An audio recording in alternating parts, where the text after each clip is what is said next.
Good morning. My name is Savannah. I'm a skills coach and mental health advocate.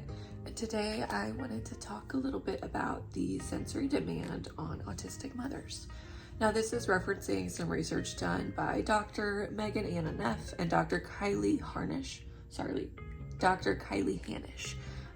What they summarize is a little bit about the impact of sensory demands. First being the increased risk of postpartum anxiety and depression. There's just an added risk for neurodivergent mothers to struggle for a lot of reasons, and so connecting with your mental health team or your even your OB, whoever your care team is, your doctor should know where you're struggling, and you should really talk about those things if you have anxiety or depression. Sensory regulation is an added struggle for autistic mothers because there's an increase on the sensory demand, an increased overstimulation, and different clashes in the needs between the parent and child. So we all know that you're going to put your kiddo first whenever they're crying, when something's happening. But for autistic mothers, even when their child is cooing in the distance, it could come off as maybe it's a cry and I should be alerted, or I should just go check, or a hypervigilance that is not always the most healthy and doesn't always allow for sleep or rest at all for the mother, and mothers do need to sleep and rest in order to function. In general, there's increased sensory demands because of a lack of childcare support and a fear of judgment about their ability to parent. So some autistic parents might shut down or isolate or don't want to be called out, and I think part of that is a mix of rejection-sensitive dysphoria, as well as what's the other thing I'm thinking of? Resistant to demands.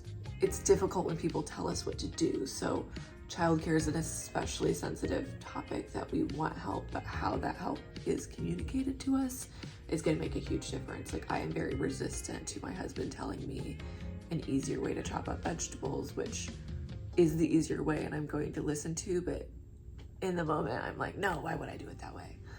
For no reason. Socializing, there's an increased pressure to be in child-related activities that are overstimulating. Chuck E. Cheese, don't do that to me again. Like, everybody putting birthday parties at Chuck E. Cheese really does not work for me. I find it so overwhelming.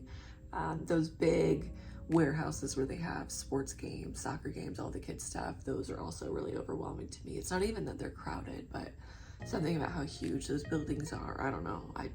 Socializing and involving children and parents, I think, just adds so many layers to the autistic brain. And then sleep. There's disrupted sleep whenever your child's not sleeping well as mothers just getting back into a normal sleep pattern.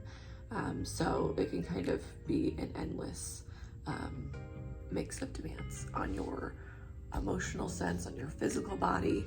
Now, what I think is interesting is they're talking about the impact of sensory demands, but on here,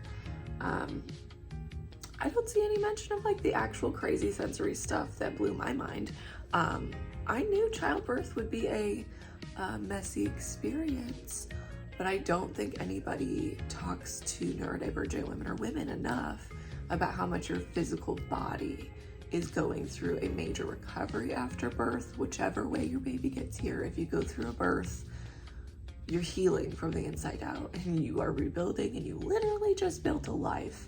And so that comes with a lot more sensation. So if you are sensitive, for example, on my homepage, savslifeskills.com, there's a sensory workshop or activity. If your sensory sensitivities are ooey gooey bloody, pregnancy is going to be a little bit harder. The post baby stuff is going to be a little bit nastier, but it's more than possible to navigate. So if you want to hear more about the nitty-gritties of motherhood, let me know and I will tune back in. Thank you so much.